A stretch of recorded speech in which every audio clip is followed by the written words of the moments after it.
আমার রাসূলও তাই বলেন, দুনিয়ায় টাকা লাগবে, পয়সা লাগবে, খুব বেশি জমায়ও না, কারণ খুব বেশি যদি জমাও খাইতে তো পারবা না, সাথে কবরেও নিতে পারবা না, কিন্তু তোমার এই সম্পদ তোমার আখিরাতে জান্নাতের পথে বাধা হয়ে যেতে পারে। ও প্রিয় ভাই, আপনি যে কোটি কোটি টাকা কামালেন, চোখ বন্ধ হলে 1 টাকা আপনার সাথে আর নাই, সব অ্যাকাউন্টে। জমি কিনেছেন কয়েকশো বিঘা, মরে যান 3.5 হাত, আর আপনার সাথে যা আছে সব আপনজনেরাই খুলে নিয়ে যাবে। দুনিয়া বড় নিষ্ঠুর জায়গা, বড় নিষ্ঠুর জায়গা। আপনার হাতের আংটিটাও খুলে নিয়ে যাবে আপনজনেরা, ঘড়িটা খুলে ফেলবে, পকেটের মানি ব্যাগটা একজনে নিয়ে যাবে, মাথার টুপিটা খুলে ফেলবে, গায়ের জামাটা খুলে ফেলবে, পায়জামাটা পর্যন্ত খুলবে, আমাদের মা বোনের নাকের ফুল, কানের দুল, গলার চেন সব খুলবে, একবারে তোমাকে বস্ত্রহীন বানায়া তারপরে একটা চাদর দিয়ে ডেকে দেবে। যাওয়ার সময় 3টার চেয়ে বেশি কাপনের কাপড় কোটিপতিকেও দেয়া হবে না। এবং জেনে থাকো দোস্ত, কাফনের কাপড়ে কোনো পকেট দেওয়ার নিয়ম নেই। সুদ বোঝনায়, গোল বোঝনায়, হালাল বোঝনায়, হারাম বোঝনায়, শুধু কামাইছো, এখন সাথে কয় টাকা নিলা? তো খাইবো কেডা, মাইর খাইবো কেডা? এই দুনিয়া বড় নিষ্ঠুর জায়গা, বিপদের সময় কেউ নাই, নিজের মা বাবা পর্যন্ত দুনিয়াতে থাকে না, আর আখেরাতে তো বহু দূরেরই কথা। আমাদের কুরবান যখন আসে নিমসার বাজারে, চান্দিনা বাজার, আমাদের এখানে চন্ডীমুড়া বাজার আছে না, গরু বাজার আছে নি, গরু বাজার যেখানে বড়, সেখানে দেখবেন যে মাইকে কয় পকেট সাবধান। বাজারওয়ালারা মাঝে মাঝে কয় পকেট সাবধান, কারণ গরু বাজারে কি থাকে? পকেট মাইর। পকেট মাইর ব্যবসা যারা করে, 2 নাম্বারি ব্যবসাটা যারা করে, তারা 2 আঙ্গুলের ইনকাম করে। একটু আঙ্গুল ঢুকাইয়া টান মারছে, 1 লাখ টাকা সাথে সাথে শেষ। 1000 টাকার বান্ডিল হলে এটা কামাই করতে তার কয় মিনিট লাগছে? কথা বলে না ভাইয়ারা? আরে 2 মিনিটও লাগে নাই, ঢুকাইছে আরামসে, যতক্ষণ লাগে আরই। এখন বিনা কষ্টে 1 লাখ টাকা পায়া লাইলো, ওই জন্য কামাইতেও কষ্ট নাই, খরচেও কষ্ট নাই। বড় ইলিশ মাছটা কিনলো, পোলার চাল কিনলো, দেশি মুরগি কিনলো, আপেল কিনলো, আঙ্গুর কিনলো, 2 হাত ভরে বাজার ব্যাগ ভর্তি করে বাড়ি গেল। যাওয়ার পরে একা খায় না, সবাই মিলে, মা খায়, বাবা খায়, ছেলে খায়, মেয়ে খায়, বউ খায়, আত্মীয় স্বজন সবাই খায়, সবাই মিলে পেট ভরে খেলো। পরের দিন আবার আরেক বাজারে গেল, আরেক বেডার পকেটে হাত দিতে দেরি, আজকে ধরা খাইতে। আর এখন যদি কোনো এলাকার মাস্তান টাইপের কারো পকেটে হাত দিয়া ধরাটা খায়, তাহলে কিয়ামত দুনিয়াতে গইটা যায়। কিল কারে কয়? সাথে সাথে ভাদ্র মাসের তাল, একটাও মাটিতে পড়তে দেবে না, গুছায়া কিলাইয়া মাটিতে শোয়া পিটাবে। এই বেটা তোর বাড়ি কো বাড়ি কই ক তাড়াতাড়ি।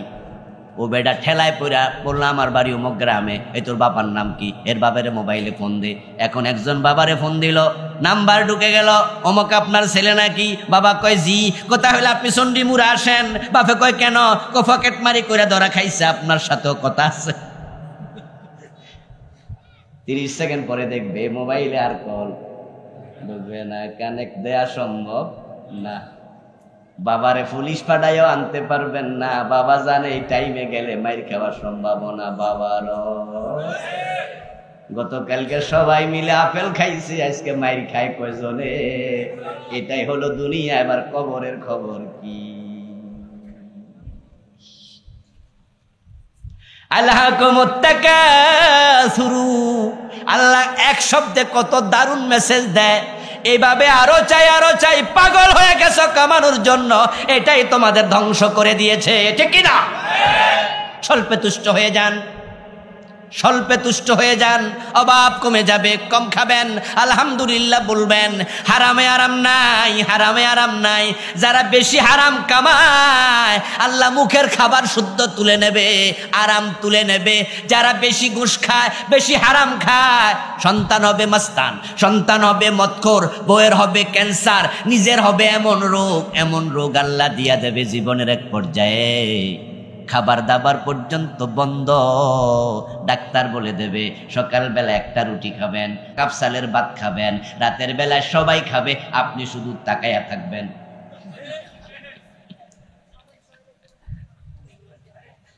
ডাক্তার এমন সুন্দর করে স্লিপ বানায় দেবে যে এর চেয়ে বেশি খাইলে মরে যাবে। মানুষের অভ্যাস হলো মানুষ কখনো তুষ্ট হয় না। রাসূলুল্লাহ সাল্লাল্লাহু আলাইহি ওয়াসাল্লাম বলেছেন, কবরের মাটি ছাড়া মানুষের পেট তুষ্ট করার মতো আর কিছু নাই। এই জন্য আল্লাহ বলেন, আলহাকুমুত তাকাসুরু, অধিক চাওয়ার মানসিকতা তোমাদেরকে ধ্বংস করে দিল। অধিক চায়, আরো চায়, এই মানসিকতায় মানুষকে হালাল কামাইয়ের ভিতরে সন্তুষ্ট রাখে না। তাই মানুষ ঘুষ খায়া, সুদ খায়া টাকা আরো বেশি জমাতে চায়। এমন কিছু মানুষ সমাজে আছে না নাই? একজন ব্যক্তি বাংলাদেশে চলার জন্য যদি মাসে 10,000 টাকা কামাই করে এনাফ।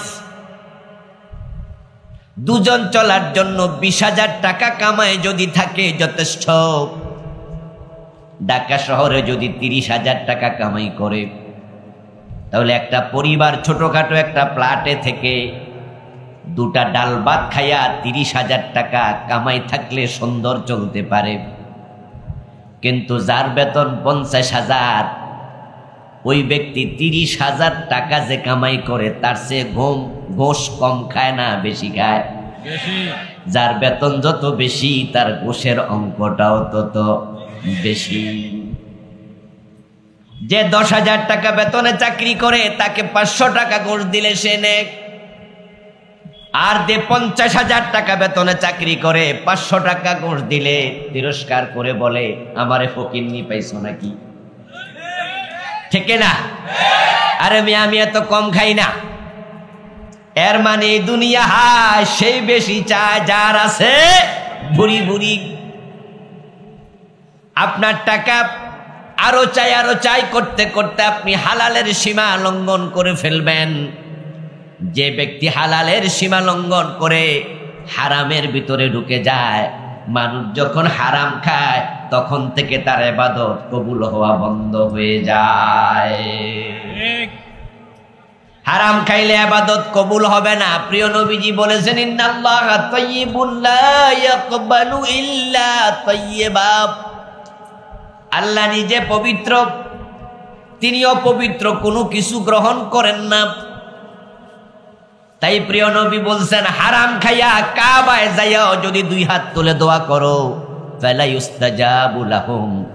যারা হারাম খায় তারা কাবার ভিতরে ঢুকে দোয়া করলো, তাদের দোয়া কবুল করা হবে না। আলহাকুমুত তাকাসুরু, আরো চাইতে যাইয়া তুমি হারাম খাওয়া শুরু করলা। এই হারাম তোমাকে ধ্বংস করে দিল। যার ইবাদত কবুল হবে না, এই লোক কি জান্নাত পাবে? জোরে বলেন, যার ইবাদত কবুল হবে না সে কি জান্নাত পাবে? যে জান্নাত পায় নাই সে ধ্বংস, আর যে জান্নাত পাইল সেই হলো সফল। এখন জান্নাত পাইতে হলে যেই পরিমাণ ইবাদত আমরা করি, ইবাদতের পরিমাণ তো বড়ই কম।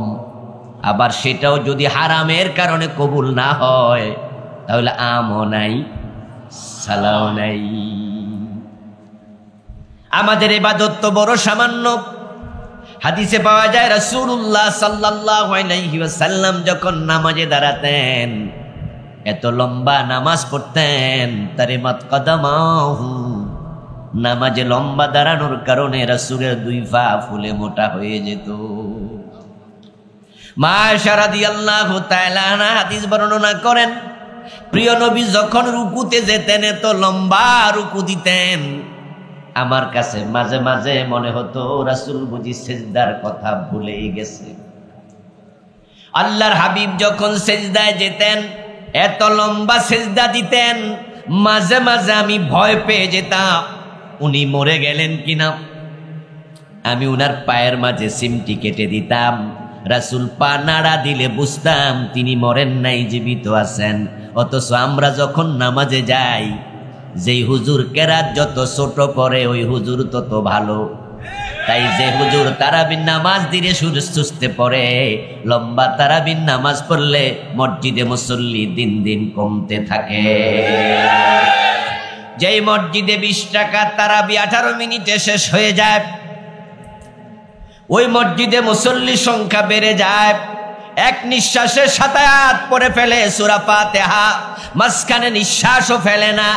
এই জাতীয় মসজিদে মুসল্লি বেড়ে যায়, অথচ রাসূলুল্লাহ নামাজ পড়তেন পা ফুলে যেত।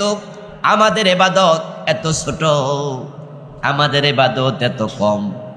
আবার সেটা যদি হারাম খাওয়ার কারণে কবুল না হয়, ধ্বংস ছাড়া উপায় নাই। যখন কেউ হারাম খায়, ওই হারাম খাওয়া ব্যক্তির ইবাদত আর কবুল হবে না। قال النبي صلى الله عليه وسلم من اشترى ثوبا ب10 دراهم, যে ব্যক্তি 10 দিরহাম দিয়ে একটি কাপড় কিনল, ফিহি দিরহামু হারামিন, ওই কাপড়ে 9 দিরহাম হালাল, 1 দিরহাম হারাম টাকা ঢুকে গেল। লাম ইয়াকবালিল্লাহু লাহু সালাতাহু মা দামা আলাইহি, ওই হারাম মিশ্রিত টাকা দিয়া যে কাপড় কিনলেন, ওই কাপড় পরে যতই নামাজ পড়ুন, রাসূল বলে আল্লাহ 1 রাকাত আর কবুল করবেন না। অথচ প্রিয় ভাইয়েরা, আপনারা একটু বলুন তো, 5 ওয়াক্ত নামাজ পড়ে অথচ সুদে টাকা লাগাইয়া রাখছে এমন লোক আমাদের দেশে আছে না নাই? সুদের টাকা দিয়া যায় নামাজ কিনে নামাজ পড়ে এমন লোক আছে কিনা? 5 ওয়াক্ত নামাজ পড়ে 1 ওয়াক্ত ছাড়ে নাম, অথচ তিনি সরকারি অফিসের অফিসার। ঘোষ না দিলে পাইলে সিগনেচার করে না, এমন অফিসার আছে না নাই?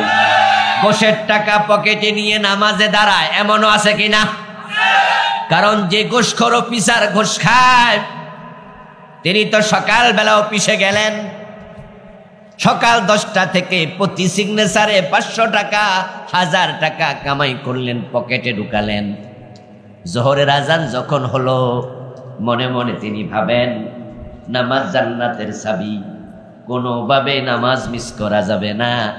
তখন তিনি আজানের পরে আবার নামাজ পড়ার জন্য মসজিদে ঢুকলেন, অথচ তার পকেটে এখনো ঘুষের টাকা আছে। ওই অফিসার নামাজে দাঁড়ায় আল্লাহর সামনে বলে, ইয়াকা নাবুদু ওয়া ইয়াকা নাস্তাঈন, ও আমার রব, আমি শুধু তোমার বন্দেগী করি, তোমার ইবাদত করি, আমি শুধু তোমার কাছে চাই। আল্লাহ কথাই নাকি, আমার কাছে চাইলে পকেটে এগুলো কি? মসজিদে আসার আগে তো পাবলিকের কাছে চাইছ, ঠিক কিনা? শুধু আমার কাছে তুই চাইলে তুই ঘুষ খাইলি কেমনে? ও বান্দা, আমার গোলাম তুই হলে সুদে টাকা লাগাইলি কেমনে? একজন মানুষ যেই পরিমাণ টাকা কামাই করে, সে তার কত % ভোগ করে মরে? হিসাব করে দেখুন। আমরা যে যত টাকা কামাই করি, আমরা তার কত টাকা খাইয়া মরতেছি। এমনও আছে শত শত কোটি টাকা কামাই করছে, ওখান থেকে 1 কোটি টাকাও শেষ করে মরে নাই, এর আগে মরে গেছে। এখন বাকি যা রয়ে গেল সব পাইল ছেলে মেয়ে অন্যরা, আর কবরে মাইর খাইতেছে সে নিজেই। আলহাকুমুত তাকাসুর, এই আধিক্যতার আশা তোমাদেরকে ধ্বংস করে দিল। লোভে পইরা সুদে টাকা লাগাইলাম, অথচ প্রিয় নবী বলছেন, মান আকালা দিরহামা রিবা ওয়া হুয়া ইয়ালামু আন্নাহু আশাদ্দু মিন 36 জিনাম, যে ব্যক্তি জেনে শুনে 1 টাকা সুদ খায়, সে 36 বার জিনা করলে যত গুনাহ হয় ওই পরিমাণ গুনাহ পেয়ে যায়। 1 টাকা সুদ খেলে 36 বার জিনার গুনাহ হয়। তাহলে 100 টাকা যদি কেউ সুদ খায়, 3600 বার জিনার গুনাহ হবে। 1000 টাকা যদি কেউ সুদ খায়, 36000 বার জিনার গুনাহ হয়। হাদিসে পাওয়া যায়, লিরিবা 73 বাবা, সুদ খেলে 73 রকমের গুনাহ আল্লাহ লিখে দেয়। আইসারুহা আইয়ান কিহার রাজুলু উম্মাহু, ওই 73 গুনার মাঝে সবচেয়ে ছোট গুনাহটা হলো নিজের মায়ের সাথে জিনা করা। ও প্রিয় ভাই, 1 টাকা সুদ খেলে 36 বার জিনাকারী। সবচেয়ে ছোট গুনাহ নিজের মায়ের ইজ্জতে হাত দেয়া, মায়ের সাথে জিনা করা। অথচ আপনি সুদে টাকা লাগায়া রাখছেন, আবার আপনি নামাজও পড়তেছেন। এই সুদের বিরুদ্ধে কত আলেম ওয়াজ করলো। আজকের মাহফিলের সভাপতি চেয়ারম্যান সাহেব আমাকে বলেছে যাওয়ার আগে, হুজুর সুদের ব্যাপারে একটু ওয়াজ করবেন। আমার আগের বক্তাকেও বলেছে, উনার এই বলাই প্রমাণ করে তিনি সুদ খাওয়ার পক্ষের লোক না, তিনি সুদের বিপক্ষে। কিন্তু আমি বলছি সুদের বিরুদ্ধে ওয়াজ আমরা করলাম, ওয়াজ করলে তো সুদ বন্ধ করা যাবে না। সুদ বন্ধ করার জন্য সুদী ব্যাংকগুলোর লাইসেন্স দেয়া বন্ধ করা দরকার। অথচ বাংলাদেশে ইতিমধ্যে সুদী ব্যাংকের সংখ্যা 50টার বেশি। প্রতি বছরে 2-4টা সুদী ব্যাংক নতুন করে আমদানি হয়। লাইসেন্স কি আমরা দেই নাকি হুজুররা দেই? তো হুজুররা ওয়াজ কইরা বন্ধ করব কেমনে? লাইসেন্স তো হুজুররা দেয় না। এখন যারা সুদের বিরুদ্ধে অবস্থান নেবে, আমি মনে করি পুরা জাতিকে সুদের বিরুদ্ধে ঐক্যবদ্ধ হওয়া দরকার। বড় জঘন্য গুনাহ সুদ। ও প্রিয় ভাই, কোন মানুষ যখন মারা যায়, আত্মহত্যা করে বিষ খাইয়া মারা যায়, এই খবর আমাদের কানে আসলে আমরা আফসোস করি।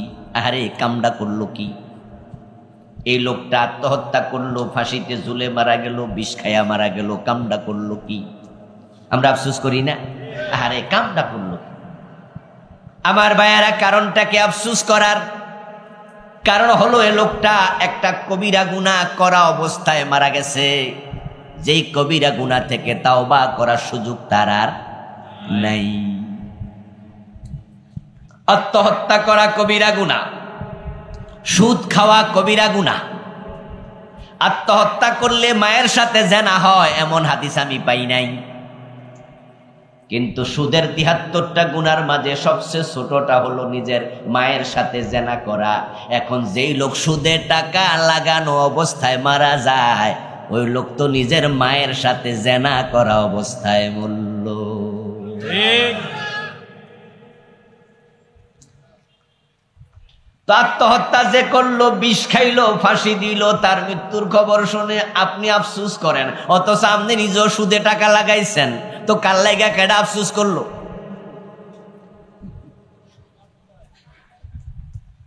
ও প্রিয় ভাই, এক ছেলের নাম জিজ্ঞাসা করলো, কি নাম? কয় সুন্দর আলী। যে জিজ্ঞাসে তাকায়া দেখে বড় কালা, বোরকার মতো কালার। জিজ্ঞাসা করলো, কিরে তোর এই নাম রাখলো কেডা? আমার দাদা রাখছে, কালা দেখা সুন্দর আলী। এখন উনি জিজ্ঞাসা করে, এ গ্রামে তোর ভাইটাই আত্মীয় স্বজন যারা আছে হেদের 2-4টা নাম আরেকজন আছে কালামিয়া, আমার ভাই, আপন ভাই। তখন যে জিগাইছে হে কয়, দেখা লাগবো না, আমি বুঝা লাইছি সুন্দর আলী এমন হইলে কালামিয়ার খবর কি? ও বেটা, বিষ খায়া মরছে, আপনি আফসোস করেন, আর আপনি সুদে টাকা লাগায়া মরছেন, মানে মায়ের সাথে জানা করছেন। নাউজুবিল্লাহ পড়েন।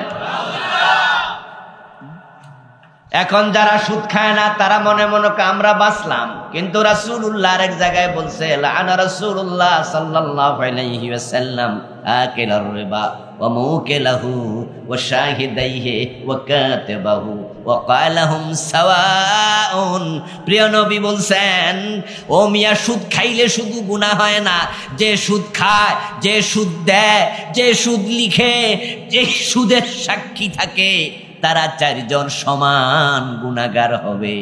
তাই সুদ খাইলে যেমন মায়ের সাথে জিনা করা, যে সুদ দেয় সেও মায়ের সাথে জিনা করছে।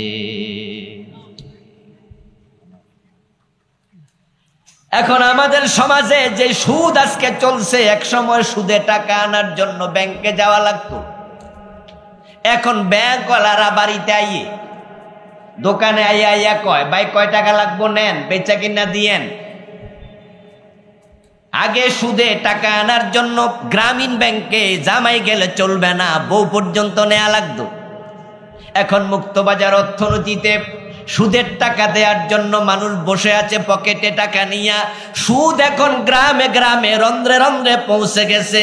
আমি এমন ঘটনাও শুনেছি, আপন মা নিজের ছেলের কাছে সুদে টাকা লাগাইছে। কেমনে লাগাইছে শোনেন এবার। ছেলে বিদেশ যাবে, এখন যাওয়ার জন্য যথেষ্ট পরিমাণ টাকা নাই। এবার ছেলে বিভিন্ন জন থেকে টাকা হাওলা টানতেছে। মা ছেলেরে কয়, তাইলে আমার কাছেও কিছু টাকা অমক রাখা গেছে, তো যেহেতু তুই সুদে আনস তাইলে অমকের টাকা এটাই নে, ওই বিদেশ থেকে টাকা আমার কাছে দিস, আসলটাও দিস, সুদও দিস, আমি পাঠাই দেব। পরে শোনা গেল এটা অমকের টাকা নয়, এটা মায়ের নিজের টাকাই। ও ভাইয়েরা, আপনাদের আত্মীয় স্বজনে এমন পাবেন টাকা হাওলা চাইলে চেহারা কালো হয়ে যায়, বলবে ভাই কত দিমু, টাকা তো নাই। কিন্তু সুদে চাইলে কয়, তবে হ্যাঁ অমকে কিছু টাকা আমার কাছে রাইখা গেছে, কইছে একটু বাড়াইয়া বুড়াইয়া দিয়েন, একটু লাইরা সাইরা দিয়েন। এমন লোক আছে নাই? কইছে আমার কাছে দিয়া গেছে, একটু লাইরা সাইরা দিতাম কইছে। তো লাল্লা চাললে কি এটা ডিম দিব না, এটা বাচ্চাও দিব। আসলে যে স্বাস্থ্য ভাই খালাতো ভাইয়ের নাম বলে টাকা দিয়া দেয়, অনেক ক্ষেত্রে দেখা যায় মিথ্যা কথা বলছে, এটা তার নিজের টাকাই দিছে। আপন ভাই ভাইয়ের কাছে সুদ খায়, মা ছেলের কাছে সুদ খায়। সুদ ঢুকে গেছে ঘরে ঘরে, রন্ধ্রে রন্ধ্রে ঢুকে গেছে। আমাদের সে বড় বড় হুজুররা সুদের বিরুদ্ধে ওয়াজ করতে করতে মরে গেছে। এবার আপনারা একটু কন্ত, সব আমার দিয়া কয়েন না, সুদ কি মারা গেছে না জোয়ান হয়েছে? এখন বড় হুজুররাই সুদ বন্ধ করতে পারে না, ওয়াজ কইরা আমি কেডা? কয় হাতি ঘোড়া গেল তল, বকরি আইসা কই কত জল। আমরা যাদের কাছে পড়েছি, যারা হুজুর ছিল, বড় বড় আলেম ছিল, পীর ছিল, আমরা ছোট মানুষ, তাদের ছাত্র, অনেকের নাতি ছাত্র, ছাত্রের ছাত্র, ওই হুজুররাই সুদ বন্ধ করতে পারলো না, ওয়াজ করে। এটাই প্রমাণ হয় ওয়াজ করলে শুধু হবে না, রাষ্ট্রীয়ভাবে সুদ বন্ধ করার উদ্যোগ নিতে হবে। রাষ্ট্র যদি চায় সুদ খাইলে ঘুষ খাইলে যেমন অপরাধ, সুদটাকে অপরাধ ঘোষণা করো, মাঝে মাঝে তল্লাশি চালাবে, যারা সুদে টাকা লাগায় তাদেরকেও জেলে নিতে হবে।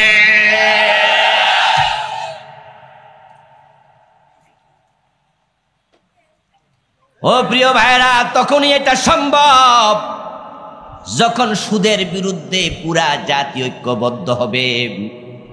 এমন কিছু নেতার তৈরি এই দেশে হবে, যে নেতারা দেশের সংসদে সুদের বিরুদ্ধে আইন পাশ করাবে।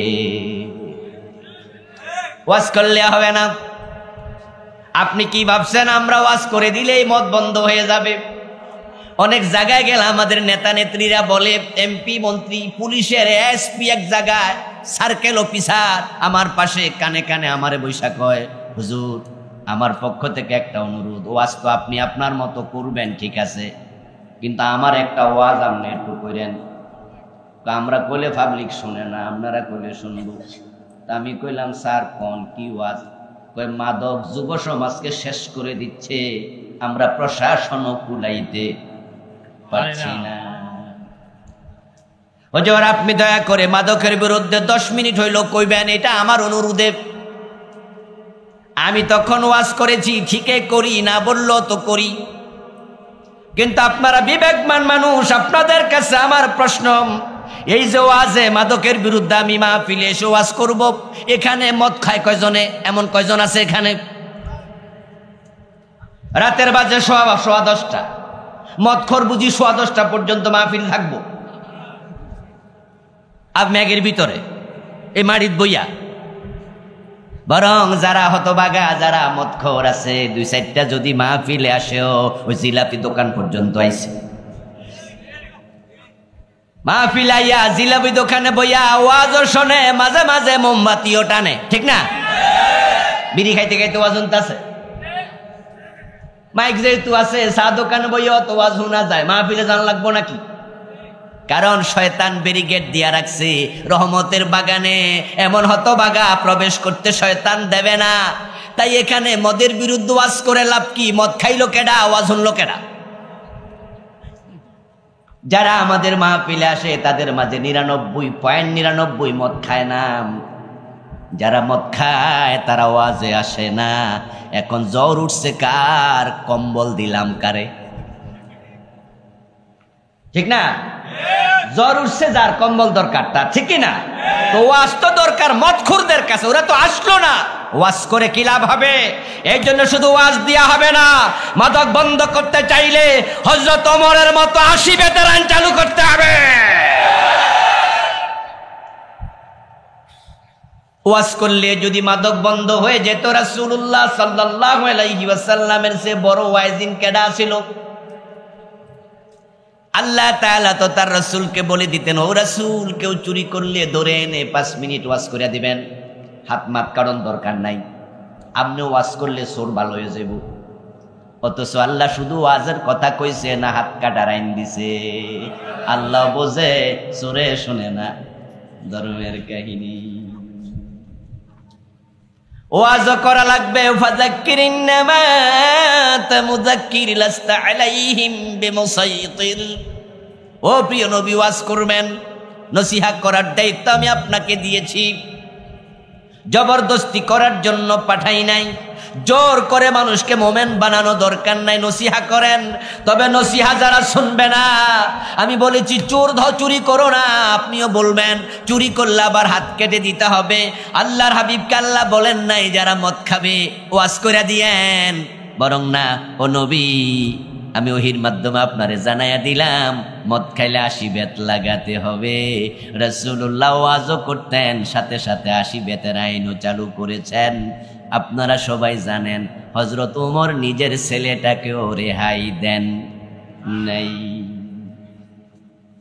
ওনার ছেলে আবু শামা মদ পান করেছে।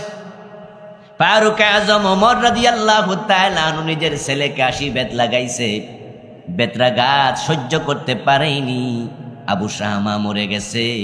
কবি নজরুল চমৎকার ভাবে বলেছেন, মদ্যপানের অপরাধে প্রিয় পুত্রকে নিজ করে মেরেছ দোররা, মরেছে পুত্র তোমারই চোখের পরে। এখন এসপি সাহেব আমার কামনে ওয়াজ করিয়েন। আরে ভাই, ওয়াজ দিয়া হবে কি? আইন চালু করে দাও, আইন চালু করে দাও। বাংলায় প্রবাদ আছে, ঠেলার নাম বাবাজি, 80 করে বেত লাগাও। 6 মাস যদি সারা বাংলাদেশে মদখোরকে 80 বেত করে দেয়া হয়, 6 মাস পরে বাংলার সীমানায় মদের বোতল খুঁজে পাওয়া যাবে না।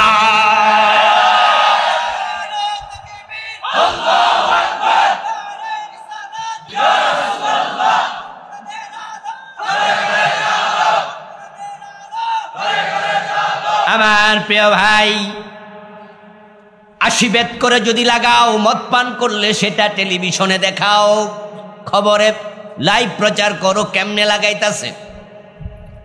শরীয়তের বিধান হলো যখন কোনো কিসাস, কোনো হুদুদ, কোনো কাফারাত কায়েম করা হবে, আল্লাহর বিধান হলো মানুষের সামনে কায়েম করা লাগবে। সূরা নূরে আল্লাহ বলেছে, যারা জিনা করবে তাদেরকে আপনি মানুষের সামনে, মানুষের উপস্থিতিতে বেত্রাঘাত করবেন। এবং যারা অপরাধকারী তারা বেত খায়া সোজা হয়ে যাবে। আর অন্যরা কেমনে পিটায় ও দৃশ্য দেখে অন্যায় ছেড়ে দেবে।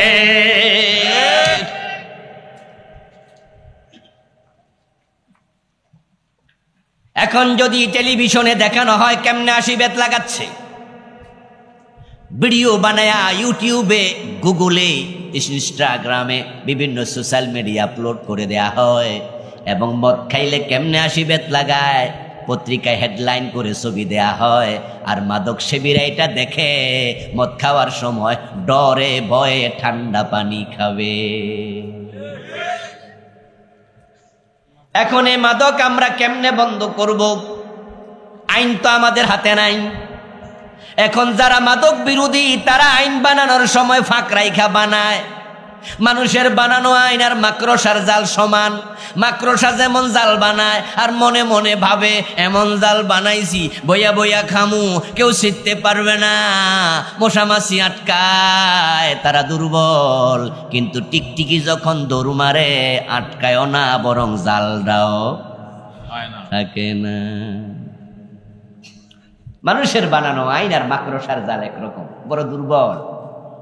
এই জন্য আমাদের দেশে দেখবেন আমাদের সেনাবাহিনী মাদক বিরোধী, পুলিশ বাহিনী মাদক বিরোধী, র্যাব মাদক বিরোধী, বিজেপি মাদক বিরোধী, আনসার বাহিনী মাদক বিরোধী, এমপি মন্ত্রী সবাই মাদক বিরোধী, হুজুর মাওলানা খতিব বক্তা শ্রোতা আমরা সবাই মাদক বিরোধী। আপনারা যদি টেকনাফ সীমান্তে যান, ওখান থেকে আবার কক্সবাজারের দিকে ফিরে আসেন, দেখবেন যে 1 মাইল 2 মাইল পর পর চেকপোস্ট।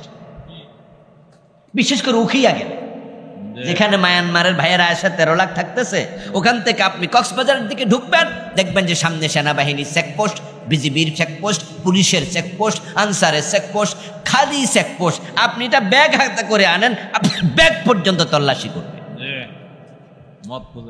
আপনার গাড়ি বনাট পর্যন্ত তুলে চেক করবে, পিছনের বক্স তো চেক করবেই, দরকার হলে ফাইজামা পর্যন্ত খোলা লাইব।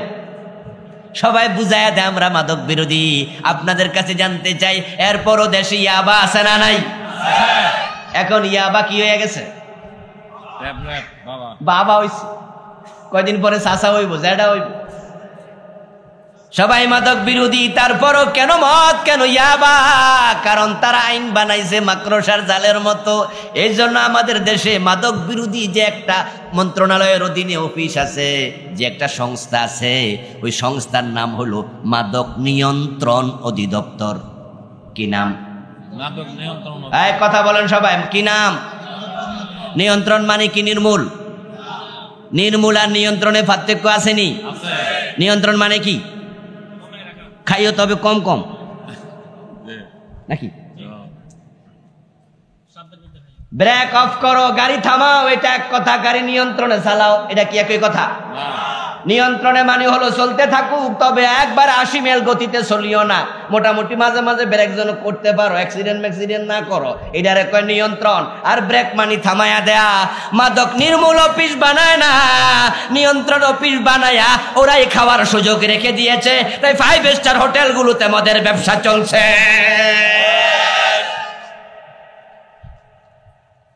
হোটেল সোনারগাঁয়ে মদের দোকান আছে, আপনারা হয়তো জানেন না। 5 স্টার হোটেল সবগুলোতে আছে। সোনারগাঁয়ে মদের বার আছে, রেডিসনে আছে, শেরাটনে আছে, সবগুলাতে। বাংলাদেশের 5 স্টার হোটেল যতগুলা, সবগুলাতে মদের শুধু দোকানই নাই, বারই নাই। মদখোরদেরকে সাথে মেয়ে নিয়ে নাচানোর জন্য আড্ডার আয়োজন আছে। এখন প্রশ্ন হলো, আমাদের পুলিশ বাহিনী কি সেখানে মাদক ধরতে যায়? পুলিশ সব জায়গায় তল্লাশি চালায়, 5 স্টার হোটেলে কেন চালায় না? উত্তর হলো, এটা তো খাইতে নির্মূল তো করে নাই, সংস্থা তো হলো নিয়ন্ত্রণ, তো এরা খাক না। ও প্রিয় ভাই, গরিবের ছেলে মদ খাইলে পুলিশ ধরে নিয়ে যাবে, আর দলিল দুলাল 5 স্টার হোটেলে খাবে, ধরবে না। এক দেশে 2 আইন থাকলে কখনো মাদক বন্ধ করা যাবে না। এই জন্য আমরা বলবো, মাদক নির্মূল একটা আলাদা সংস্থা লাগবে, নিয়ন্ত্রণ নয়, নির্মূল অধিদপ্তর খোলা লাগবে। পাপাচার বন্ধ করতে হলে সিরিয়াসনেস, আপনাকে সিরিয়াস হওয়া লাগবে। সুদ খাওয়া বন্ধ করুন, ঘুষ খাওয়া বন্ধ করুন। হারাম খাওয়া অবস্থায় মারা গেলে উপায় নাই। আপনি সুদের টাকা লাগাইয়া আপনি সুদ খাইতে খাইতে মরে যাবেন, জান্নাত পাবেন কেমনে? ও আমার প্রিয় ভাই, কিন্তু পরিতাপের সাথে লক্ষ্য করি আমি, আমাদের দেশে যদি কোনো মেয়ে টাকা দিলে ইজ্জত দেয়, আমরা ওই মেয়েকে বলি পতিতা, প্রস্টিটিউট। নিকৃষ্ট বাংলায় আরো খারাপ শব্দ আছে, নাম আমি বললাম না। এখন এই পতিতা যদি কোথাও মারা যায়, এলাকার লোকেরা জানে ওই মেয়েটা পতিতা ছিল, তাহলে এলাকার মসজিদের ইমাম সাহেব, খতিব সাহেব ওই মেয়ে মারা গেলে জানাজার ইমামতি করতেও রাজি হবে না, বলবে হের আবার কিসের জানাজা, কুত্তার মতো খাদাইয়া ফেল। যে মেয়ে 500 টাকার নোট দিলে ইজ্জত দেয়, এরকম চরিত্রহীন মাইয়া হে জানাজা পড়ে লাভ কি? আর কুত্তার মতো গর্তে ফাঁদে ফেলে। পতিতার যদি সন্তান বড় হয়, কেউ বিয়ে করাতে রাজি হয় না, বাবার ঠিক নাই জারজ, সভ্য লোকেরা বিয়ে দেয় না, বিয়ে করায় না, পতিতার ছেলে মেয়ে বিবাহ হবে না। পতিতাকে মানুষ থুতু দেয়, ঘৃণা করে। অথচ একটা পতিতা যদি 50 বছর পর্যন্ত জানা করে, সে কিন্তু 20,000 30,000 বার জানা করতে পারবে না, এত বয়স কুলাবে না। দিন 10 বার কইরা জানা করলো, 50 বছর হায়াত পাইলে 20,000 বার হয় না। আমি ক্যালকুলেটারে হিসাব করে দেখছিলাম, কিন্তু যারা 1000 টাকা সুদ খায় তারা 36,000 বার জানা করে ফেলে। তাহলে বলুন তো, পতিতা বেশি খারাপ না সুদখোর বেশি খারাপ? এখন আমরা হইলাম সবাই গরিবের ব্যাপারে সিরিয়াস, ধনীর ব্যাপারে হালকা। ওই যে বলছি, গরিবের ছেলে মদ খাইলে পুলিশ ধরে থানায় নিয়ে পিটায়, আর ধনীর ছেলে যদি 5 স্টার হোটেলে খায় তারে ধরতে যায় না। ঠিক সুদখোরের ব্যাপারও, পতিতার ব্যাপারও আমরা এমন আচরণ করি, গরিব পতিতাকে থুতু দেই, আর যে বেটা সুদ খাইয়া খাইয়া পেট মোটা করছে তারে ভোট দিয়া নেতা বানাইয়া দেই। যার পেট যত বড় তার সালাম তত বেশি। অথচ তা তো হওয়ার কথা ছিল না। আমি তো মনে করি যদি পতিতাকে থুতু মারা যায়, থুতু মারা হয়, থুতু মারতে হয়, সুদখোরদেরকে স্যান্ডেল মারা দরকার। তাহলে সমাজে সুদ কমে যাবে। এখন যারা হারাম খাচ্ছেন, ঘুষ খাচ্ছেন, সুদ খাচ্ছেন, টাকা ব্যাংকে জমাইছেন, জমি কিনেছেন, বিঘা বিঘা বাড়ি করেছেন আলিশান ওই হারাম টাকা দিয়া, কিন্তু আল্লাহ তাআলা বলে, শোনো, হাত্তা যুরতুমুল মাকাবির, যতই কামাও, যতই জমাও, যতই বাড়ি গাড়ি করো, থাকতে পারবা না। হঠাৎ করে বিনা নোটিশে চলে যাওয়া লাগবে, ঠিকানা হলো তোমার ওই কবরস্থান। হাত্তা যুরতুমুল মাকাবির, তোমাকে চলে যেতে হবে কবরেই। قال النبي صلى الله عليه وسلم كن في الدنيا كأنك عابر سبيل وعد نفسك من أهل القبور। প্রিয় নবীজি বলছেন, দুনিয়া এমন ভাবে থাকো যেন তুমি একজন মুসাফির, এবং তুমি নিজেকে মনে করো তুমি কবরের বাসিন্দা। কবর থেকে তোমার দূরত্ব খুব বেশি নয়, খুব বেশি নয়। যদি নিঃশ্বাস এখন বন্ধ হয়ে যায়, তাহলে কালকে এই টাইমে তুমি দুনিয়ার উপরে না নিছে, কবর তোমার একেবারে নিকটেই। মুসাফিরের মতো থাকো। মুসাফির যখন জমিনে চলে, আমরা সফরে যাই সৌদি আরবে, বিদেশে, আমেরিকায়, ইউকেতে, যাওয়ার সময় আমরা যখন সফরে রওনা দেই, যাওয়ার সময় ঘরে সবচেয়ে সুন্দর কম্বলটা গোছায়া কাঁধে লই, মুন্নু সিরামিকের 4-5টা প্যালেটে লই, তারপরে 40-50 জোড়া জামা কাপড় লই, এরকম কইরা একবারে বিশাল একটা বোঝা কাঁধে লইয়া সফরে কোনোদিন গেছি? কারণ হলো আমরা জানি যদি এই সম্পদগুলো আমি কাঁধে লই, আমার সফরের এটাই হলো আমার জন্য বড় বোঝা। তাই আমরা ওই পরিমাণ নেই যে পরিমাণ বহন করার ক্ষমতা আমার আছে। আমি বেশি বেশি নেই না। আমার রাসূলও তাই বলেন, দুনিয়ায় টাকা লাগবে, পয়সা লাগবে, খুব বেশি জমায়ও না, কারণ খুব বেশি যদি জমাও খাইতে তো পারবা না, সাথে কবরেও নিতে পারবা না। কিন্তু তোমার এই সম্পদ তোমার আখিরাতে জান্নাতের পথে বাধা হয়ে যেতে পারে। ও প্রিয় ভাই, আপনি যে কোটি কোটি টাকা কামালেন, চোখ বন্ধ হলে 1 টাকা আপনার সাথে আর নাই, সব অ্যাকাউন্টে। জমি কিনেছেন কয়েকশো বিঘা, মরে যান 3.5 হাত, আর আপনার সাথে যা আছে সব আপনজনেরাই খুলে নিয়ে যাবে। দুনিয়া বড় নিষ্ঠুর জায়গা, বড় নিষ্ঠুর জায়গা। আপনার হাতের আংটিটাও খুলে নিয়ে যাবে আপনজনেরা, ঘড়িটা খুলে ফেলবে, পকেটের মানি ব্যাগটা একজনে নিয়ে যাবে, মাথার টুপিটা খুলে ফেলবে, গায়ের জামাটা খুলে ফেলবে, পায়জামাটা পর্যন্ত খুলবে, আমাদের মা বোনের নাকের ফুল, কানের দুল, গলার চেন সব খুলবে, একবারে তোমাকে বস্ত্রহীন বানায়া তারপরে একটা চাদর দিয়া ডেকে দেবে। যাওয়ার সময় 3টার চেয়ে বেশি কাপনের কাপড় কোটিপতিকেও দেয়া হবে না। এবং জেনে থাকো দোস্ত, কাফনের কাপড়ে কোনো পকেট দেওয়ার নিয়ম নেই। সুদ বোঝো নাই, গরুর বোঝো নাই, হালাল বোঝো নাই, হারাম বোঝো নাই, শুধু কামাইছো। এখন সাথে কয় টাকা নিলা? তো খাইব কেডা, মাইর খাইব কেডা? এই দুনিয়া বড় নিষ্ঠুর জায়গা, বিপদের সময় কেউ নাই। নিজের মা বাবা পর্যন্ত দুনিয়াতে থাকে না, আর আখেরাতে তো বহু দূরেরই কথা। আমাদের কুরবান যখন আসে নিমসার বাজারে, চান্দিনা বাজার, আমাদের এখানে চন্ডীমুড়া বাজার আছে না, গরু বাজার আছে নি? গরু বাজার যেখানে বড়, সেখানে দেখবেন যে মাইকে কয় পকেট সাবধান। বাজারওয়ালারা মাঝে মাঝে কয় পকেট সাবধান, কারণ গরু বাজারে কি থাকে? পকেট মাইর। পকেট মাইর ব্যবসা যারা করে, 2 নাম্বারি ব্যবসাটা যারা করে, তারা 2 আঙ্গুলের ইনকাম করে। একটু আঙ্গুল ঢুকাইয়া টান মারছে, 1 লাখ টাকা সাথে সাথে শেষ। 1000 টাকার বান্ডিল হলে এটা কামাই করতে তার কয় মিনিট লাগছে? কথা বলে না ভাইয়ারা? আরে 2 মিনিটও লাগে নাই, ঢুকাইছে আরামসে, যতক্ষণ লাগে আরই। এখন বিনা কষ্টে 1 লাখ টাকা পায়া লাইলো, ওই জন্য কামাইতেও কষ্ট নাই, খরচেও কষ্ট নাই। বড় ইলিশ মাছটা কিনলো, পোলার চাল কিনলো, দেশি মুরগি কিনলো, আপেল কিনলো, আঙ্গুর কিনলো, 2 হাত ভরে বাজার ব্যাগ ভর্তি করে বাড়ি গেল। যাওয়ার পরে একা খায় না, সবাই মিলে, মা খায়, বাবা খায়, ছেলে খায়, মেয়ে খায়, বউ খায়, আত্মীয় স্বজন সবাই খায়। সবাই মিলে পেট ভরে খেলো। পরের দিন আবার আরেক বাজারে গেল, আরেক বেডার পকেটে হাত দিতে দেরি, আজকে ধরা খাইতে। আর এখন যদি কোনো এলাকার মাস্তান টাইপের কারো পকেটে হাত দিয়া ধরাটা খায়, তাহলে কিয়ামত দুনিয়াতে গইটা যায়। কিল কারে কয়? সাথে সাথে ভাদ্র মাসের তাল, একটাও মাটিতে পড়তে দেবে না, গুছায়া কিলাইয়া মাটিতে শোয়া পিটাবে। এই বেটা তোর বাড়ি কো বাড়ি কই ক তাড়াতাড়ি। ও বেটা ঠেলায় পড়া বললো আমার বাড়ি অমুক গ্রামে, এই তোর বাবার নাম কি? এর বাবারে মোবাইলে ফোন দে। এখন একজন বাবারে ফোন দিল, নাম্বার ঢুকে গেল, অমুক আপনার ছেলে নাকি? বাবা কয় জি। কথা হলে আপনি চন্ডীমুড়া আসেন। বাপে কয় কেন? পকেট মারি করে ধরা খাইছে, আপনার সাথেও কথা আছে। 30 সেকেন্ড পরে দেখবে মোবাইলে আর কল ঢুকবে না, কানেক্ট দেয়া সম্ভব না।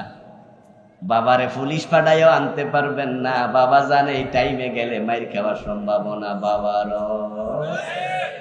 গতকালকে সবাই মিলে আপেল খাইছে, আজকে মাইর খায় কয়জনে? এটাই হলো দুনিয়া। এবার কবরের খবর কি? আল্লাহকুমুত তাকাসুরু। আল্লাহ এক শব্দে কত দারুণ মেসেজ দেয়। এইভাবে আরো চাই, পাগল হয়ে গেছো কামানোর জন্য, এটাই তোমাদের ধ্বংস করে দিয়েছে, ঠিক কিনা? স্বল্পে তুষ্ট হয়ে যান, স্বল্পে তুষ্ট হয়ে যান, অভাব কমে যাবে, কম খাবেন, আলহামদুলিল্লাহ বলবেন। হারামে আরাম নাই, হারামে আরাম নাই। যারা বেশি হারাম কামায়, আল্লাহ মুখের খাবার শুদ্ধ তুলে নেবে, আরাম তুলে নেবে। যারা বেশি ঘুষ খায়, বেশি হারাম খায়, সন্তান হবে মাস্তান, সন্তান হবে মদখোর, বউয়ের হবে ক্যান্সার, নিজের হবে এমন রোগ আল্লাহ দিয়া দেবে জীবনের এক পর্যায়ে। খাবার দাবার পর্যন্ত বন্ধ। ডাক্তার বলে দেবে সকালবেলা 1টা রুটি খাবেন, কাপসালের ভাত খাবেন, রাতের বেলায় সবাই খাবে, আপনি শুধু তাকায়া থাকবেন।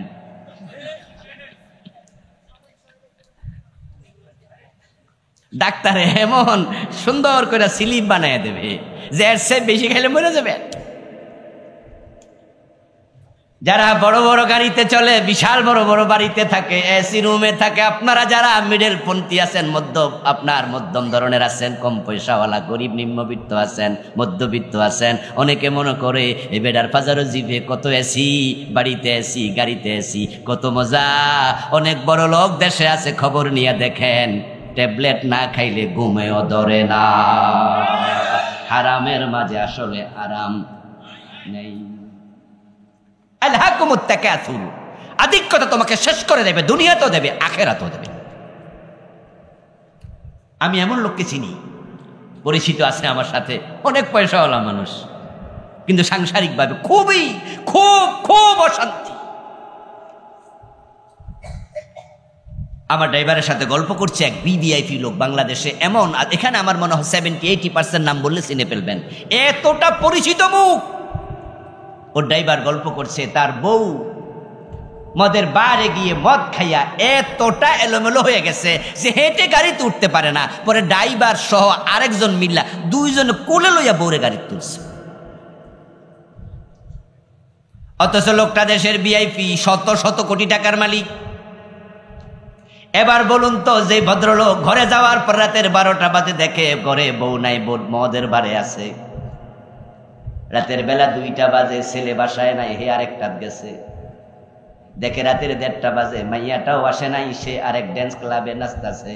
ওই বেটা ঘরের মাঝে ঘুম আসবে কেমনে হয়? মেয়ে ঘরে নাই, যুবক ছেলে ঘরে নাই, নিজের বউডা পর্যন্ত বারে চলে গেছে। এই বেটা ট্যাবলেট খাইলেও তো ঘুমাইতে পারবে না। বাহির থেকে দেখা যায় কোটিপতি, বিশাল বিল্ডিং, ঘরের ভিতরে শান্তির তালিবাস্যটাও নেই।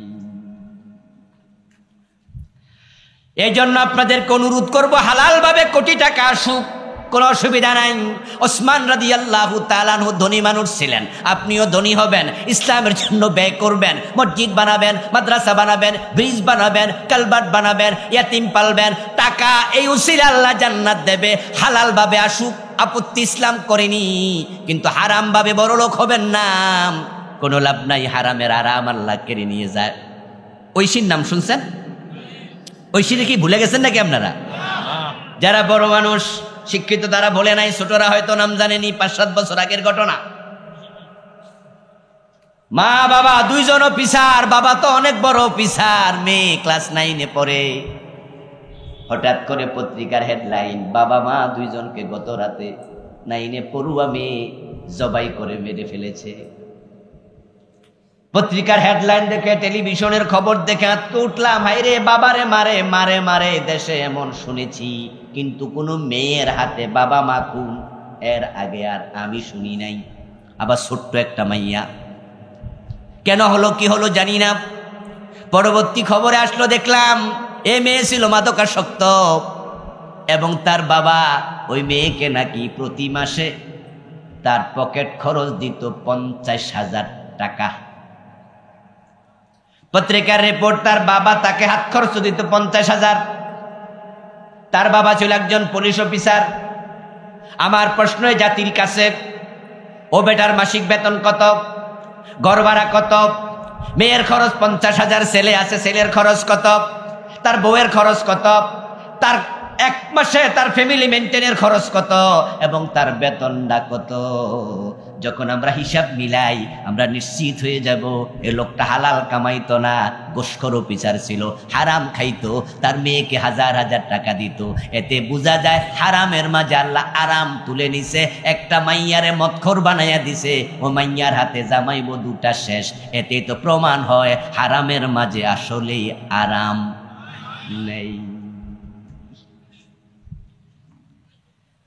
রিক্সাওয়ালাদের খবর নেন, এই জমিনে সবচেয়ে হালাল কামাই যারা করে তারা হলো যারা গত্র খাটে, যারা মানুষের বাসায় কাজ করে, রিক্সা চালায়, সংসার চালায়।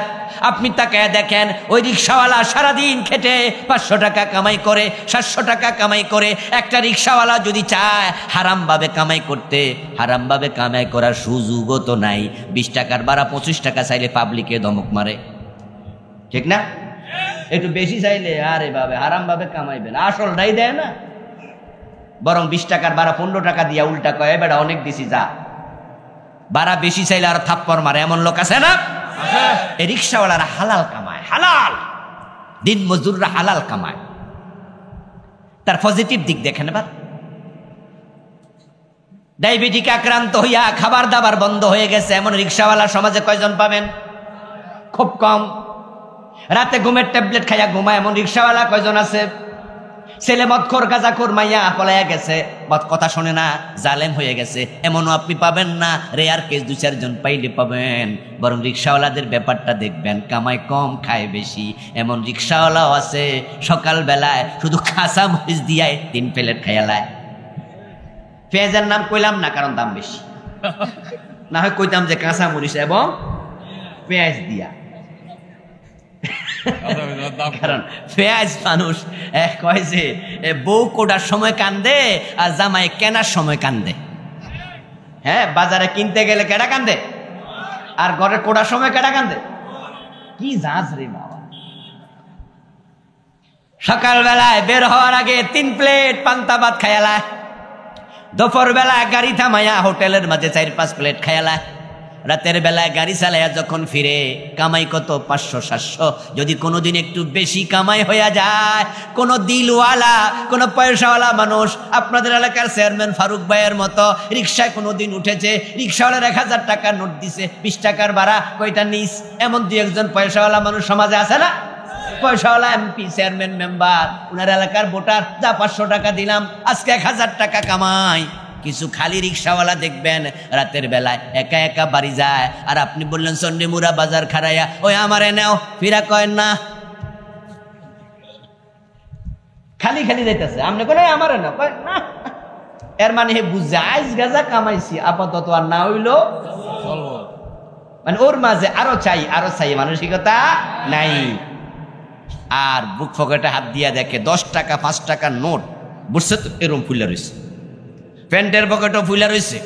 মনে মনে বাবা আর কামাইয়া কি লাভ, এই বেড়া নিয়ে আবার কয় লালমাই পর্যন্ত যায়, তো ঝামেলা করা দরকার কি, নিমুই না, আমার বাড়ি তো সামনে। তারপরে বাড়িতে যাওয়ার আগে সোনা বন্ধুরে বলে গানের মারে টান, বাড়িতে ম্যাডাম শোনে বোঝে, গান শুই না ভাবে আজকে মনে কামাইটা একটু ভালো হয়েছে, বসের মন বড় খুশি। এবার বাড়ি যায় আর রিক্সা থামায় উঠানের মাঝে এমন ভাবে নামে যেন প্রাইভেট কার থেকে নামতেছে, আর কি ভাবটাই আজকে এরকম আলাদা আলাদা।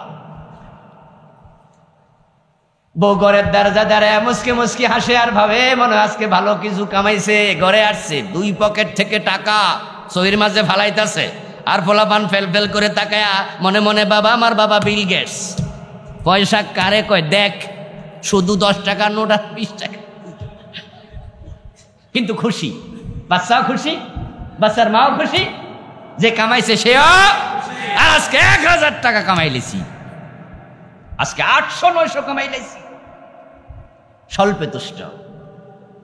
তারপরে এবার হাত মুখ দিকা খাইতে বসছে, বউ ভাত দিছে, তরকারি আনার আগে 1 প্লেট শেষ, ঠিক না? লবণ মাইকা খাইলা, আরে লবণ সামান্য মাইকে খাইলেছে। বাংলাদেশের সবচেয়ে বড় ধনী ছিলেন কন্ট্রাক্টর জহিরুল ইসলাম। এক সময় মানুষ বলতো আর কি, আমরা দেখিনি তাকে জীবিত, উনার বাড়ি বাজিতপুর, কিশোরগঞ্জ, এমনি ধানমন্ডিতে থাকতেন, বিশাল পয়সাওয়ালা মানুষ। উনার বাড়ির পাশে হেলিকপ্টার নামার জন্য রানওয়ে বানাইছে, সরি বিমান নামার জন্য। হেলিকপ্টার তো রানওয়ে লাগে না, হেলিকপ্টার মাঠে নামে, বিমান রানওয়ে লাগে, ওই রানওয়েটা এখনো আছে। উনার বাড়ির পাশে বিশাল হাসপাতাল বানাইছে। আমি অনেকবার ওয়াজ করছি, উনার বাড়ির পাশে ওয়াজ করেছি, উনার আত্মীয় স্বজন অ্যারেস্ট করেছে। কন্ট্রাক্টর জহির সাহেবের ড্রাইভার আমার এক কাছের লোকের সাথে গল্প করতে গিয়ে বলল, উনি জীবিত থাকাকালে এক বিয়েতে গেছে, যাওয়ার সময় উনি গিফট হিসাবে তৎকালে 5 ভরি স্বর্ণ নিছে। ড্রাইভার সাহেবকে সাথে নিল, 5 ভরি স্বর্ণ গিফট করবে, এটা উনার জন্য কোনো ব্যাপার না, হাজার হাজার কোটি টাকার মালিক, এখনো উনার সন্তানেরা হাজার হাজার কোটি টাকার মালিক। তো ড্রাইভার সাহেবকে সাথে নিছে, উনি স্বর্ণের ব্যাগ, গিফটের ব্যাগ লগে লগে লইয়া গেছে। যেখানে খাবার দাবারের আয়োজন সেখানে টেবিলের মাঝে গিয়া বসলো। তারপরে এবার তিনি বললেন, খাবার দেওয়ার পরে একটা চামচ দাও, একটু চামচ দিল, টিস্যুটা হাতে নিল, হাতটা একটু মুইসা চামচ থেকে সামান্য মুখে দিয়া হাতটা মুছে ফেলে বলল, এখন খাওয়ার টাইম না, জাস্ট আসলাম, ডাক্তার খাইতে মানা করছে, আমি এটা বলছি না তার কামাই না জায়েজ, তার কামাই হারাম, কিন্তু আমি বললাম। এবার ড্রাইভারের দিকে তাকান, উনি সামান্য খাইয়া এবার ড্রাইভারের কয়, এই ড্রাইভার সাহেব তুমি খাও, আমি বইছি। এবার বলুন তো, ড্রাইভার যখন খাইতে বইছে বেলটা আগের জায়গায় না নরম করে দিছে? নিঃসন্দেহে বেড়া চান্স পাইলে বেল খুলে লাইতো, কারণ এত বড় আয়োজন, ড্রাইভাররা দাওয়াত দিয়া খাওয়াইবো কেডা? এরপরে ড্রাইভার এবার পেট ভইরা খাইলো। এখন আপনাদের কাছে আমার প্রশ্ন, দাওয়াত পাইলো কেডা আর দাওয়াত খাইলো কেডা? ওই রিক্সাওয়ালারা একদিনে যা খায়, অনেক কোটিপতি আছে 1 মাসও তা খায় না। টাকা আছে, আল্লাহ মুখে তালা লাগাইয়া দিছে।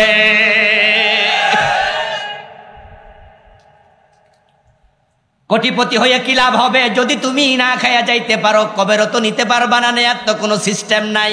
এই জন্য কামাই করার সময় হালাল হারাম চিন্তা করা দরকার আছে না নাই?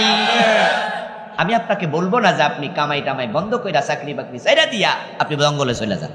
ইসলাম এটা বলেনি, ইসলাম এটা বলেনি। টাকা পয়সা হবে নৌকার তলার পানির মতো, পানি ছাড়া নৌকা চলে না। কিন্তু ওই পানি আবার নৌকার ভিতরে ঢুকতে দেয়া হবে না। এজন্য ছোটকালে আমরা নৌকা চড়ে চড়ে পার হয়েছি বিভিন্ন জায়গায়। ব্রিজ ছিল না, নৌকা ছিল।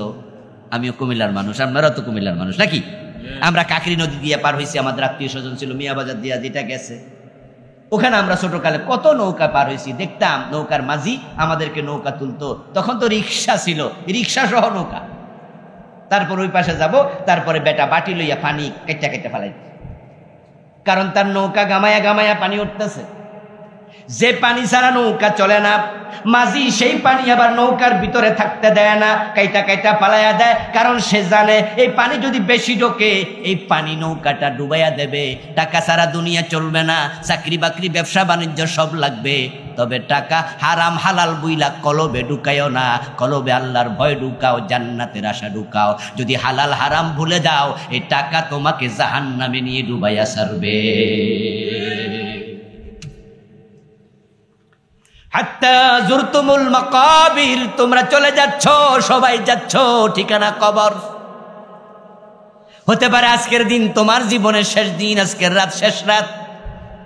এই জন্য আব্দুল্লাহ ইবনে ওমর রাদিয়াল্লাহু তাআলা আনহু বলতেন, ইজাম সাইতা ফালা তানতাজিরিস সাবাহ ওয়া ইজা আসবাহতা ফালা তানতাজিরিল মাসা। ও আল্লাহর বান্দা, যখন বিকাল উপনীত হবে তখন সকালের আশা করো না। এমনও হতে পারে সকাল হবে কিন্তু তুমি আর দুনিয়ায় থাকবা না। রাতের বেলায় ঘুমাইছে সুস্থ মানুষ, ঘুমের মাঝে মরে গেছে, এমন ঘটনা আছে না নাই? বাড়িতে রওনা দিছে, গাড়ির তলে পরে মরে গেছে, কল্পনাও করে নাই মরে যাবে। বরং রাস্তার পাশে যাদের বাড়ি এমন ঘটনা হয়, বউরে কইছে বাটটা 12 টেবিলের উপরে নেও, বউ রেডি কইরা কয় খাইয়া যান, কয় না গরু ডানি। রাস্তার ওই পাশে গরু বানছে, বউ ভাত রেডি করে টেবিলে নিছে, গরু আইনা খাবে। আসার পথে বা যাওয়ার পথে গাড়ি চাপা পইরা মইরা গেছে, টেবিলে ভাত আছে, খাওয়ার সুযোগ আর পায় নাই। কবে কার রশিতে টান পরে যা আমরা কেউ জানি না। তামিরে মিল্লাত মাদ্রাসার সাবেক ভাইস প্রিন্সিপাল, যাত্রাবাড়ি শাখা, আবুল কাসেম মোহাম্মদ সিফাতুল্লাহ রাহিমাহুল্লাহ, একটা বক্তৃতার মঞ্চে তিনি আলোচনা করতেছিলেন, ডায়াসে দাঁড়ায়া বক্তৃতা দিচ্ছেন। ওই বক্তৃতা চলাকালে তিনি কাইত হয়ে পড়ে গেলেন, অসুস্থ বোধ করলেন। লোকজন ধরলো, গাড়িতে তুললো, হাসপাতাল নেয়ার আগে ডাক্তার বলল নেই। ও প্রিয় ভাইয়েরা, যাবেন কোথায়? কবরে। কালান নবী সাল্লাল্লাহু আলাইহি ওয়াসাল্লাম, মা রাআইতু মানজারান কাত্তু ইল্লা ওয়াল কবরু আফজাউ মিনহু। যেই কবরে তোমরা যাবে, শোনো আমি নবী মুহাম্মদ বলছি, আমি মালাকুত দেখেছি, জাবারুত দেখেছি, জান্নাত দেখেছি, জাহান্নাম দেখেছি।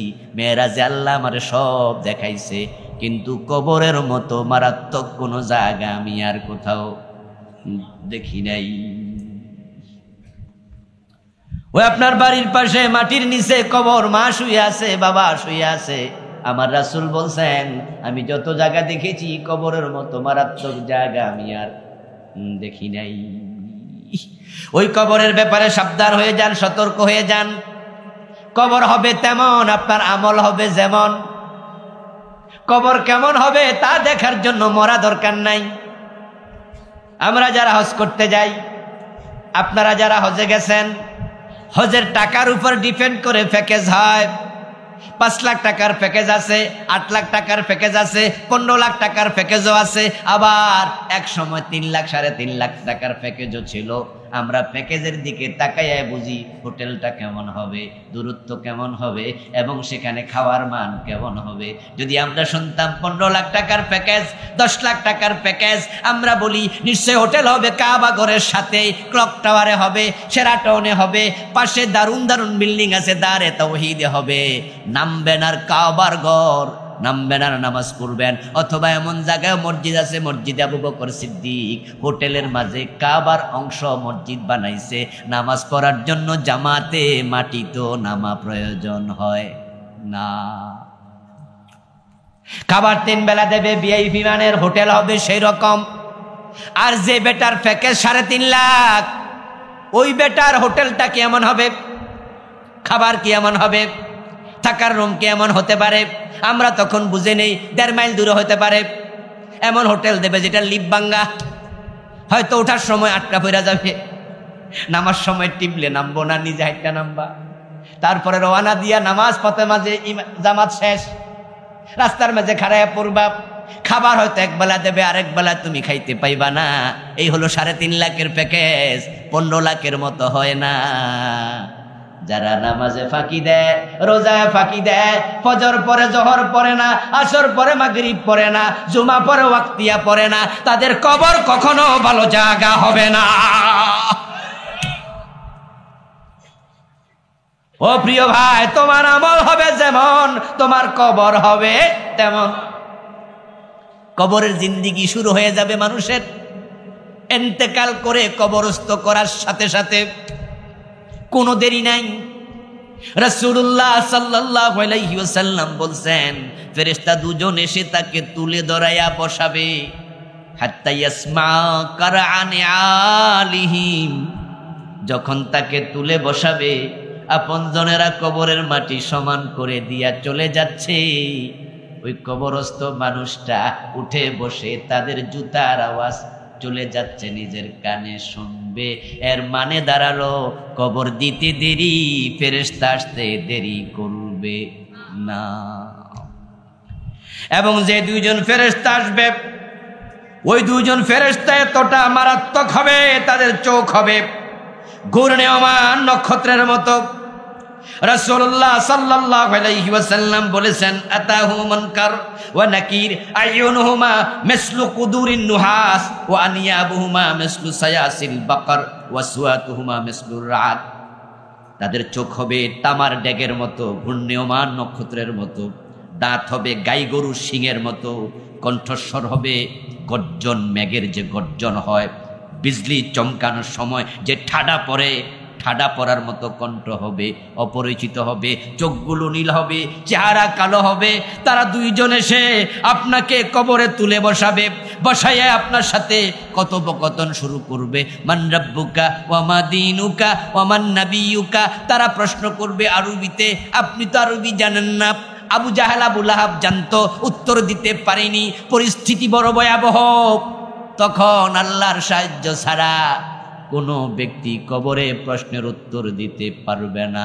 আল্লাহর সাহায্য পাবে তারা 5 ওয়াক্ত নামাজে যত্ন নিয়েছিল যারা। 5 ওয়াক্ত নামাজ যারা পড়েনি, আল্লাহর সাহায্য তারা সেদিন পাবে না, জবাব দিতে ব্যর্থ। এই জন্য কবরের প্রথম প্রশ্নটা আল্লাহ নিজে করবেন।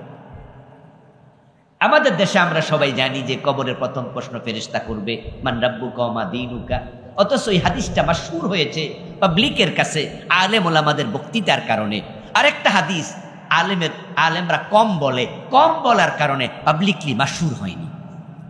ওই হাদিসটা হচ্ছে প্রশ্নকারী স্বয়ং আল্লাহ 1 নাম্বার। কারণ ফেরেশতা তো আরবিতে প্রশ্ন করবে, মানুষ তো সবাই আরবি জানে না। আমাদের গ্রাম অঞ্চলে নিজের নাম লিখতে পারে না, অথচ ভালো মানুষ, এমন কিছু লোক আছে না? এখন হয়তো এটা সংখ্যা কম, এখন তো প্রাইমারি স্কুল শিক্ষা দীক্ষা বাড়ছে, কিন্তু একটা সময় তো ছিল গ্রামের মেম্বার সাহেব দস্তখত জানতো, এমন কি ছিল না? মানুষ নামাজি, মানুষটা সৎ, কিন্তু কিচ্ছু জানে না, কলম সরু সরাইয়া পারে।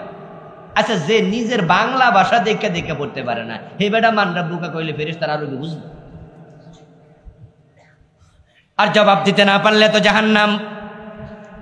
তাহলে মূর্খ বেটার খবর কি? এখন সে তো আরবি বুঝবে না, জবাব কেমনে দেবে? ফেরেশতার 3 নাম্বার প্রশ্ন, ওমান নাবিয়্যুকা ওমা হাযার রাজুল আল্লাযী বুইসা ফীকুম। আচ্ছা, এই যে আমি আরবি বললাম, আপনারা কি সবাই বুঝে লেছেন আরবির অর্থ? কথা বলতে হবে কিন্তু। সবাই বুঝছেন? এই মাঠেই তো আপনারা বুঝেন নাই। আর 100 বছর আগের লোকের কথা বাদ দেন। মান রাব্বুকা নয় বুঝলেন, ওমা দীনুকা এই পর্যন্ত নয় বুঝলেন।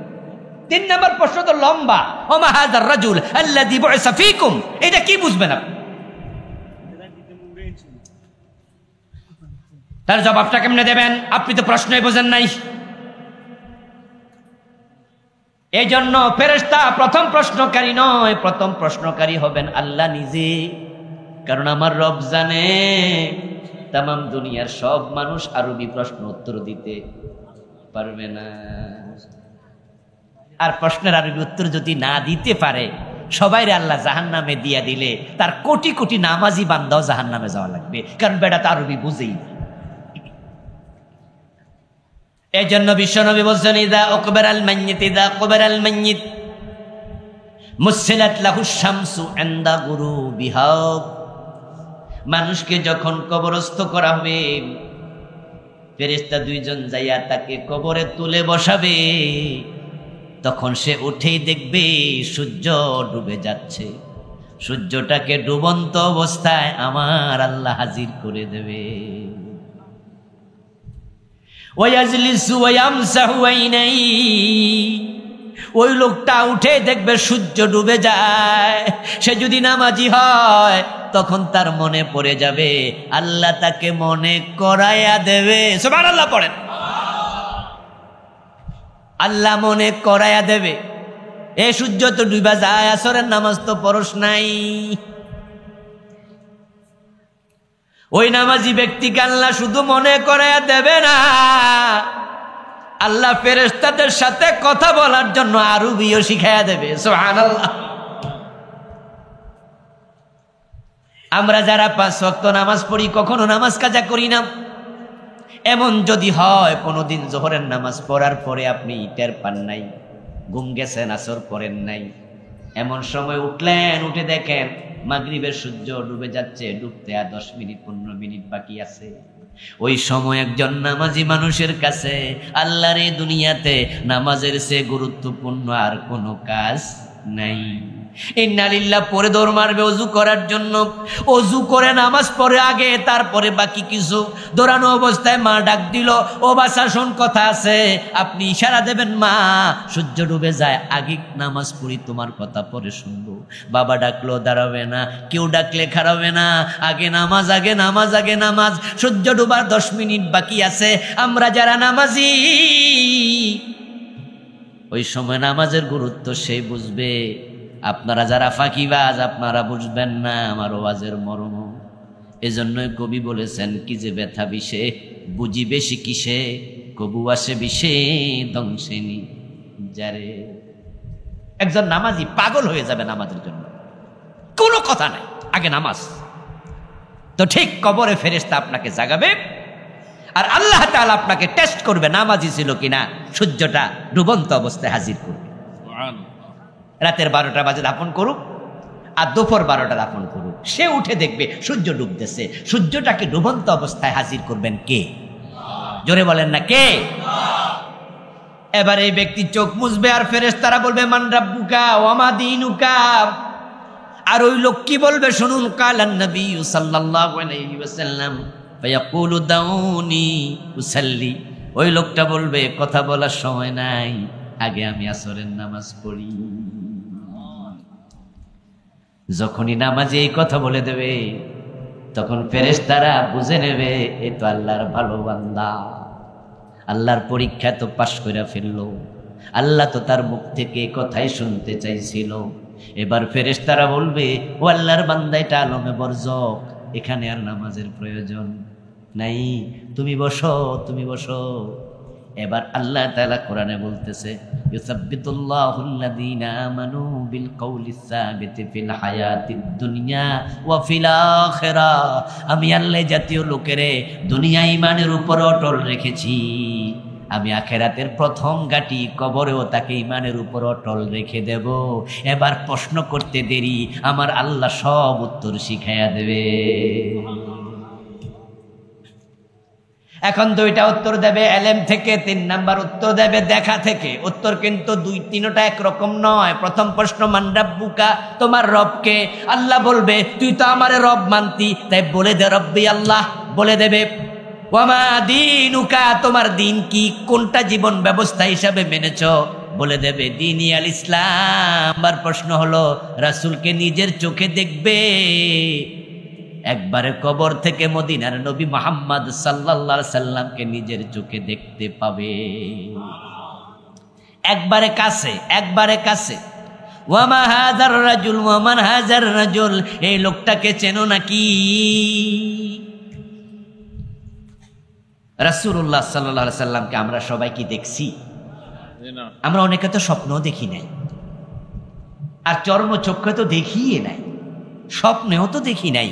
এখন কবরে যে বলবে এই লোকটাকে চিনো নাকি, তা আপনি কেমনে চিনবেন যারে কোনোদিন দেখেন নাই? আরে ভাই, আমরা যখন বিভিন্ন জায়গায় মাহফিলে যাই মেহমান হিসাবে, তখন ঘরে কিছু লোক সাক্ষাৎ করতে যায়, যাইয়া অনেকে কয় হুজুর আমারে চিনেন না। আমি বলি যে ভাইজান আপনাকে তো সরি চিনি না। ও মা, এ গত সপ্তাহে একসাথে খাইছি অমুক মাহফিল। তা আমি তখন বলি ভাই ভুলে গেছি। অনেকে বলে হুজুর গত বছর তো অমুক জায়গায় দেখা হয়েছে। দেখেন এই 6 মাস আগে, 3 দিন আগে, 10 দিন আগে দেখা হয়েছে, এর মাঝে আমরা ভুলে যাই, চিনি না। আর যে নবীকে জীবনে দেখলাম না, ফেরেশতা কুনারে চিনো নাকি? আপনি কি করবেন তখন? চিনি না এই কথা না বলে তো উপায় নাই, আপনি তো জীবনও দেখেন নাই। এখন কেমনে চিনবেন? আমার আল্লাহ তাআলা এটাই বলছেন, ইউসাব্বিতুল্লাহুল্লাযীনা আমানু বিল কওলিস সাবিতি ফিল হায়াতিদ দুনিয়া ওয়া ফিল আখিরাহ। আল্লাহ নিজে তখন কানে কানে বলে দেবে, বলে দে এটা মুহাম্মাদুর রাসূলুল্লাহ। আল্লাহ আপনাকে ইমানের উপর অটল রাখবে তখন, আপনি নামাজের কথা বলতে পারবে যখন। এখন বলুন তো, কবরে প্রশ্নের উত্তর দিতে হলে ভালো করে নামাজ ধরা দরকার আছে না নাই? ভালো করে নামাজ ধরুন। আপনার আমল যেমন কবর তেমন। কবর বড় মারাত্মক জায়গা, নেক আমল ছাড়া কবর কিচ্ছু চিনে না। আমার প্রিয় ভাই, আবহাওয়া প্রতিকূল, গুড়ি গুড়ি বৃষ্টি, রাত হয়েছে অনেক কম নয়, আজকে আর সামনে যাব না। তবে কবর, হাসর, মিজান, কাউসার, ফুলসেরাত, জান্নাত, জাহান্নাম, মৃত্যু সহ আখিরাতের যত ঘাঁটি, তা নিয়ে আমি একটি নতুন বই লিখছি। গত সপ্তাহে বইটি পাবলিশড হয়েছে।